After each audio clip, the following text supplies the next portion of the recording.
Thank you, Your Honor. Ms. Jones is originally from Iowa. She moved here when she was a teenager. Right now, she has an 18-month-old son.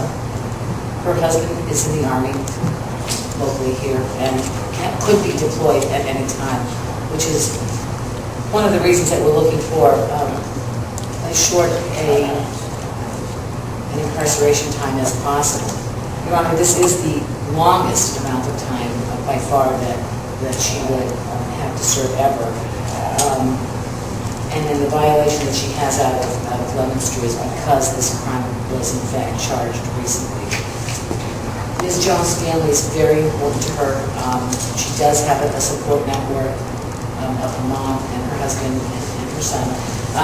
They are a positive motivating force to her. I have spoken at length with her counselor, so although there's not been any necessarily mental health issues, there is an issue related to kleptomania of some kind. Ms.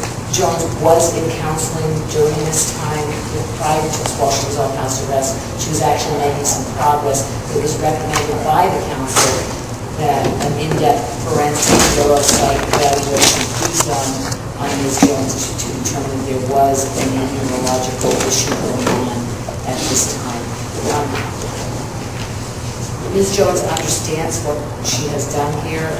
She's working really hard to combat this. She felt she was making some progress with her counselor. She was also doing voluntary, twice a week online chatting, I suppose I'm going to call it counseling, with the Kleptomaniacs Anonymous type of group.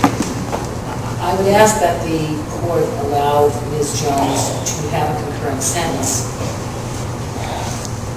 She is worried about her son and also about her husband and her husband's ability to take care of his son if in fact he is deployed.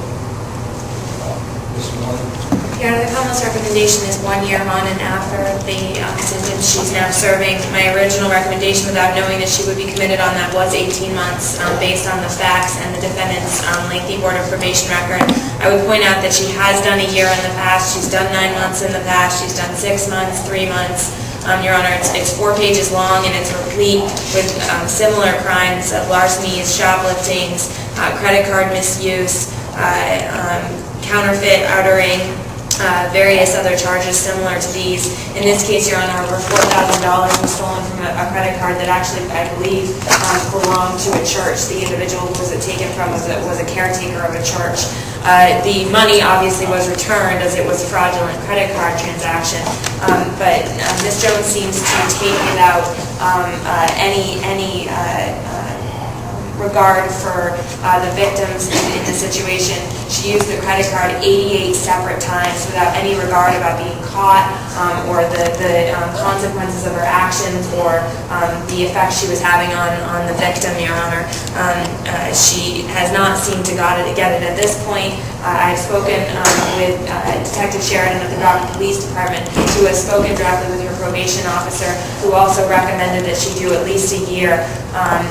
Detective Sheridan is in agreement with the Commonwealth's recommendation, and I believe that probation in this court is also in agreement that she's not at all a probation candidate, Your Honor.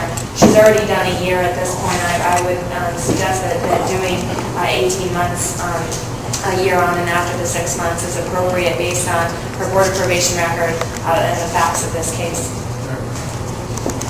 Counsel and Mr. Jones, the record actually squeezes over into a 5th page. There are multiple committed sentences as has been described, and I think there's a 1-year committed sentence out of Ayer District Court in 01, I believe, and other committed sentences.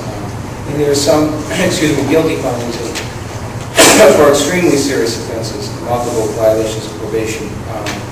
There are many individuals who warrant or merit a second chance. I regrettably have to say this is not one of them based at least on this record. So I'm going to reject this. I think, frankly, the Commonwealth's offer is extremely generous given this